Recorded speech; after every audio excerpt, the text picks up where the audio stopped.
The text message came at Standing in 7:15 Dubai International while I Airport was with drinking no coffee phone, in our no kitchen. wallet, and no ticket home. I watched my wife of 7 years disappear into the business class lounge like I'd never existed.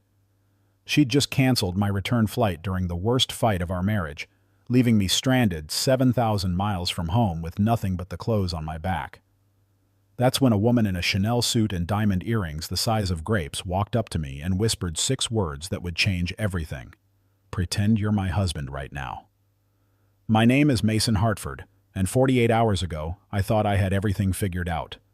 I was married to Rebecca Ashford, daughter of real estate mogul Charles Ashford, whose net worth made my software consulting income look like pocket change. We'd been together for 7 years, married for 5, and I'd spent most of that time trying to prove I wasn't just another guy who married into money. The trip to Dubai was supposed to be our anniversary celebration. Rebecca had planned everything: first-class tickets, the Burj Al Arab Hotel, private tours of the desert. She wanted to show me the world her money could buy, and like an idiot, I'd agreed, even though I knew it would make me feel smaller with every extravagant expense. The fight started on our last morning at breakfast. We were sitting in the hotel's underwater restaurant, surrounded by floor-to-ceiling aquarium walls, when Rebecca's phone buzzed for the 15th time in 10 minutes. "Can you put that away?" I asked, trying to keep my voice light. "We're supposed to be celebrating our anniversary." Rebecca glanced at the screen and frowned. "It's work, Mason. The Singapore deal is closing today." "It's always work," I said, and I could hear the edge creeping into my voice. "We're in one of the most incredible cities in the world, and you've spent the entire trip on conference calls." She looked up at me then, and I saw something flash in her eyes. Irritation, maybe, or disappointment. Some of us have responsibilities that don't stop just because we're on vacation. The implication hung there between us like a third person at the table. She had real responsibilities. I just had my little consulting business. "What's that supposed to mean?" I asked. Rebecca sighed and set down her phone. "It means that not everyone can afford to disconnect completely from reality, Mason. My family's company employs 3,000 people. Decisions I make affect real lives." "And what do I do? Play pretend with computers?" "I didn't say that." "You didn't have to." The argument escalated from there, years of resentment bubbling up between bites of Eggs Benedict and fresh mango. She accused me of being insecure about her success.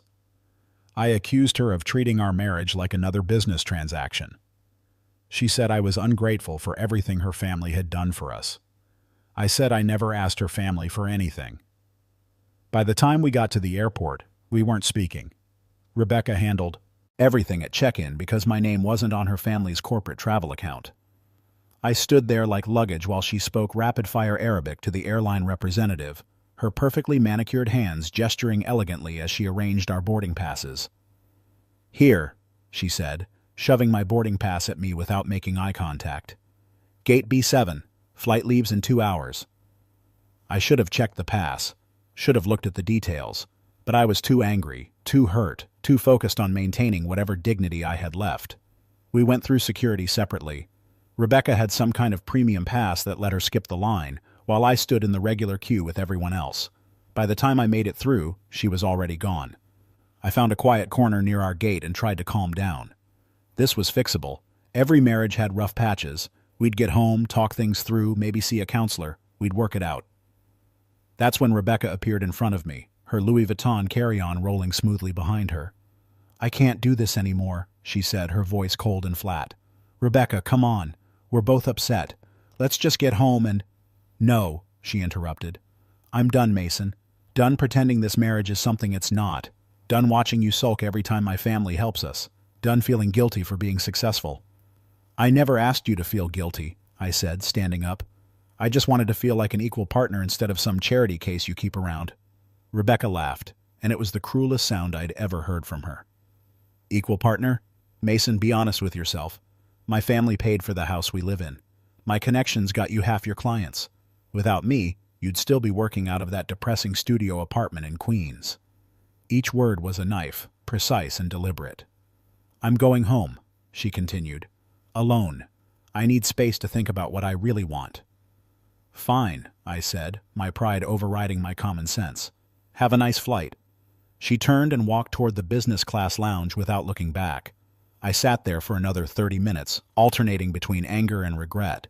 Maybe I should apologize. Maybe she should. Maybe we both should. When boarding was called, I grabbed my carry-on and joined the line. The gate agent scanned my boarding pass, frowned, then scanned it again. "I'm sorry, sir," she said, her accent making her words sound more apologetic than they probably were. "This ticket has been canceled." "What? No, that's impossible. Check again." She typed something into her computer, her expression shifting from apologetic to uncomfortable.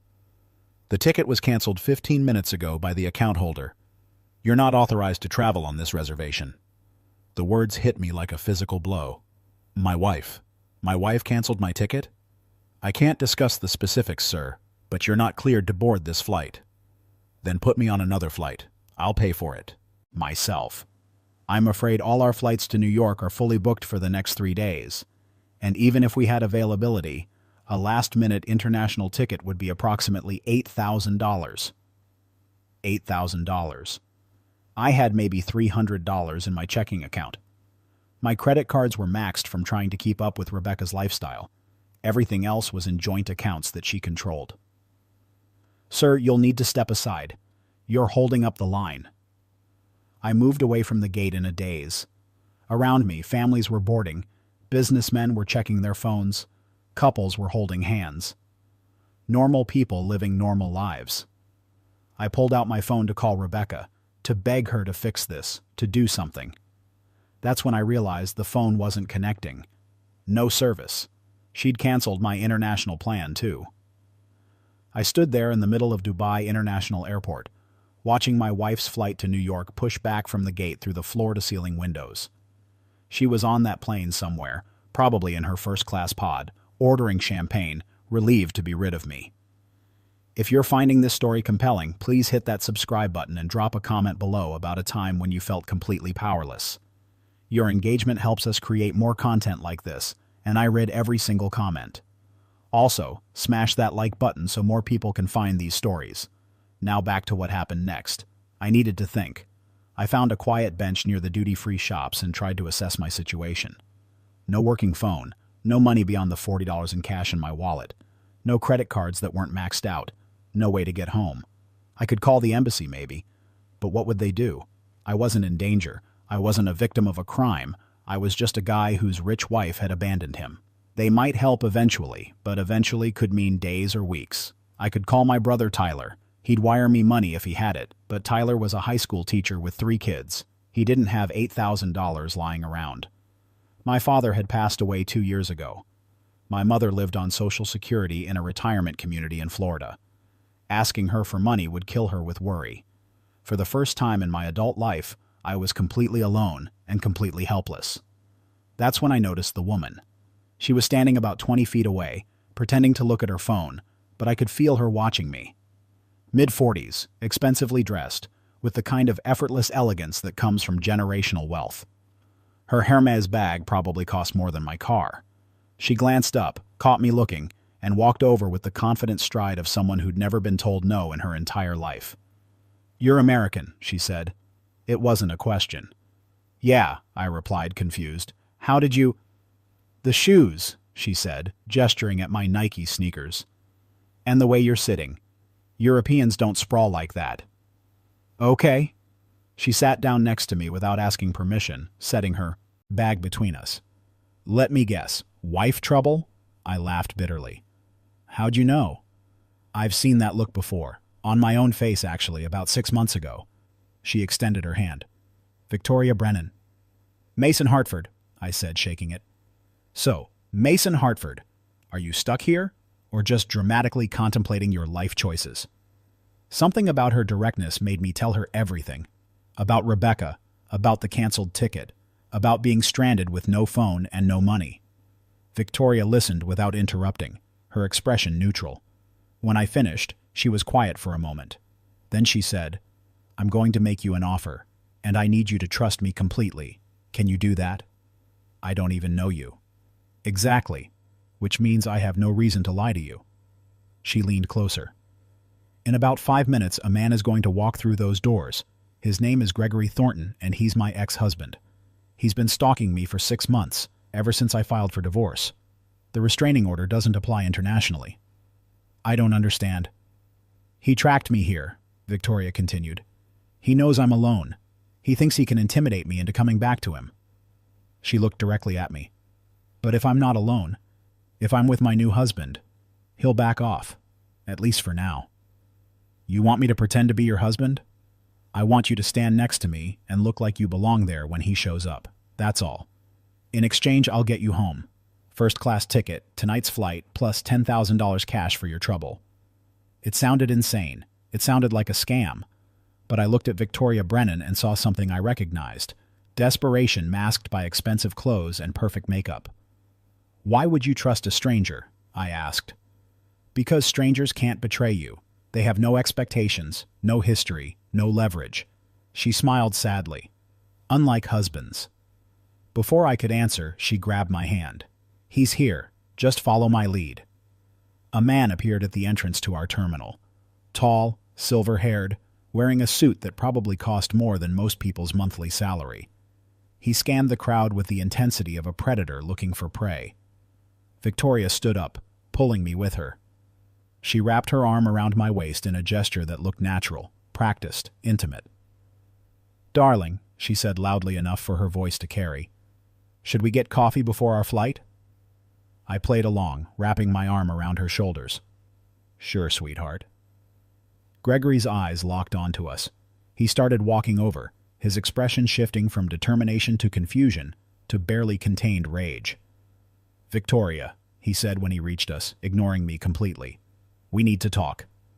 "There's nothing to talk about, Gregory," Victoria replied, her voice pleasant but firm. "The lawyers are handling everything." "Who is this?" Gregory demanded, finally looking at me. "This is Mason," Victoria said. "My husband." Gregory's face went red. "Your husband? You're still married to me. Actually, the divorce was finalized 3 weeks ago. You'd know that if you read the papers your lawyers sent." She squeezed my waist. "Mason and I got married in Monaco last weekend. Didn't we, darling?" "Sure did," I said, trying to sound natural. "Beautiful ceremony. Small, intimate, just how Victoria wanted it." Gregory stared at me like he was considering whether violence was worth the international incident it would cause. "You're lying," he said finally. "This is some kind of game." "Believe what you want," Victoria said with a shrug. "But my driver is waiting, and our flight board's in an hour. Come on, Mason." She started walking toward the exit, and I followed, half expecting Gregory to grab one of us. But he just stood there, watching us leave with an expression of pure fury. We didn't speak until we were outside, where a black Mercedes with diplomatic plates was waiting. A driver in a crisp suit opened the back door, and Victoria slid in gracefully. I hesitated for just a moment before following her. The car pulled away from the curb, and Victoria exhaled slowly, the tension draining from her shoulders. "Thank you," she said quietly. "I know that was strange, but you have no idea how much you just helped me." "Is he really dangerous?" I asked. "Gregory doesn't like losing," Victoria replied, "and he especially doesn't like losing to someone he considers beneath him, which is everyone." She looked at me. "I meant what I said. I'll get you home tonight, first class plus the money. But I need one more favor." "What kind of favor?" "Stay with me until my flight leaves. Gregory won't try anything if he thinks I'm with someone, but if he sees me alone again—" She trailed off. "Okay," I heard myself saying. "I'll stay." Victoria smiled for the first time, and it transformed her face from elegant to genuine. "Your wife is an idiot, you know, abandoning you like that." She'd probably say she was setting herself free. "Same thing," Victoria said. "When you abandon someone you promise to love, you're telling them they were never worth keeping in the first place." We spent the next 3 hours in the Emirates Business Lounge, a space so luxurious it made Rebecca's definition of comfort look modest. Victoria bought me clothes from the duty-free shops, a new phone with an international plan already activated, and a meal that cost more than I usually spent on groceries in a week. "Why are you doing all this?" I asked as we sat in private pods overlooking the tarmac. "Because I can," Victoria replied simply. "And because 6 months ago I was exactly where you are now, alone, powerless, dependent on someone who used that dependence to control me." She sipped her wine. "Gregory made me feel small for 15 years, convinced me I couldn't survive without him, that his money and his name were the only things that gave me value. What changed? I inherited my grandmother's estate, $40 million that Gregory had no claim to. Suddenly, I didn't need him anymore. She smiled. He still hasn't forgiven me for that. My new phone buzzed. Tyler, my brother, had been trying to reach me. I'd texted him earlier to let him know I was okay, but now he was calling. "Hey," I answered. "Mason? What the hell is going on? Rebecca called Mom crying, saying you abandoned her in Dubai." I felt rage boil up in my chest. I abandoned her? Tyler, she canceled my ticket and left me stranded at the airport with no phone and no money. Silence. Then, "Are you serious?" "Dead serious. I'm only getting home because a stranger took pity on me." "Jesus, Mason, I never liked Rebecca, but this is next-level cruel." "Yeah, well, apparently our marriage has been next-level fake for a while now." "You need anything? I can try to scrape together some money. I'm covered," I said, glancing at Victoria. "But thanks, Ty. I'll call you when I land." After I hung up, Victoria said, "She's already rewriting the narrative, making herself the victim." "How do you know?" "Because that's what people like Gregory and Rebecca do. They can't admit they're the villains in their own stories, so they twist reality until they're the ones who suffered." Victoria set down her glass. "Don't let her get away with it." "What am I supposed to do? She has all the money, all the power, all the lawyers." "You document everything," Victoria said. "Every text, every email, every witness to what she did today. You tell your side of the story before she can bury the truth under her family's influence."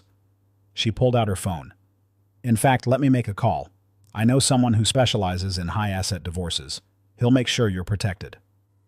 2 hours later, I was sitting in first class on Emirates Flight 202 to New York, a glass of champagne in my hand, and $10,000 in cash, tucked safely in the new carry-on Victoria had bought me.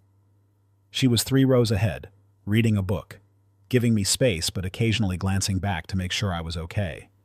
The flight attendant came by with hot towels and menus that looked like leather-bound novels.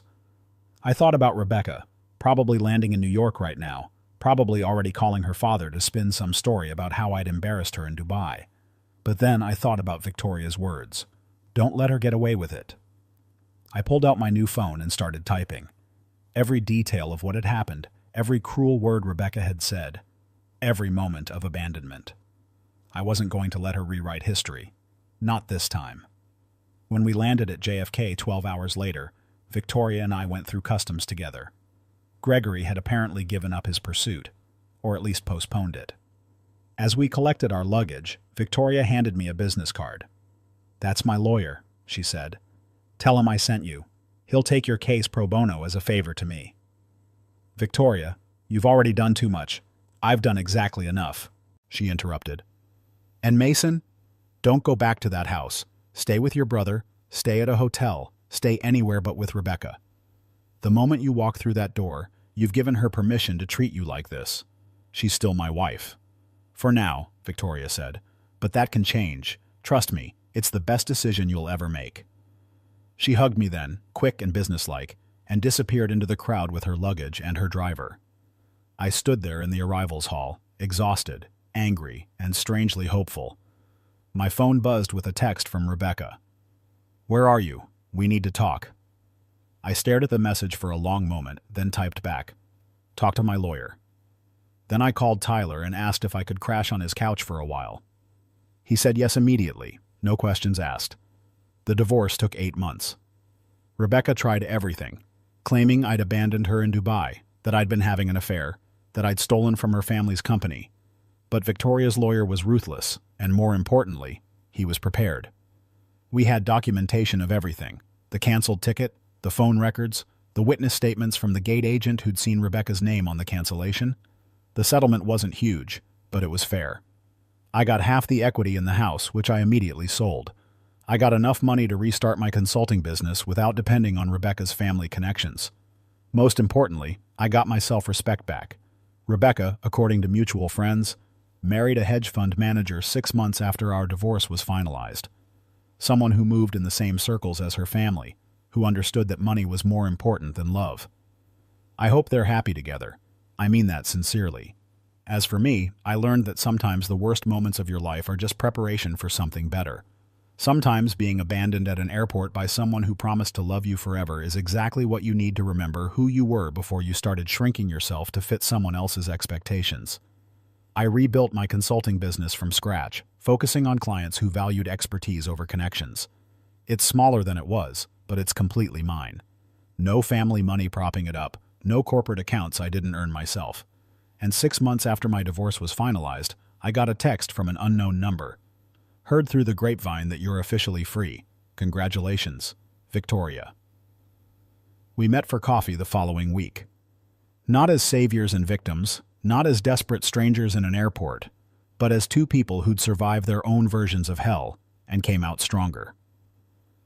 I'm not saying we fell in love. Life isn't a fairy tale. But we became friends, real friends. The kind who understand what it means to rebuild yourself from nothing.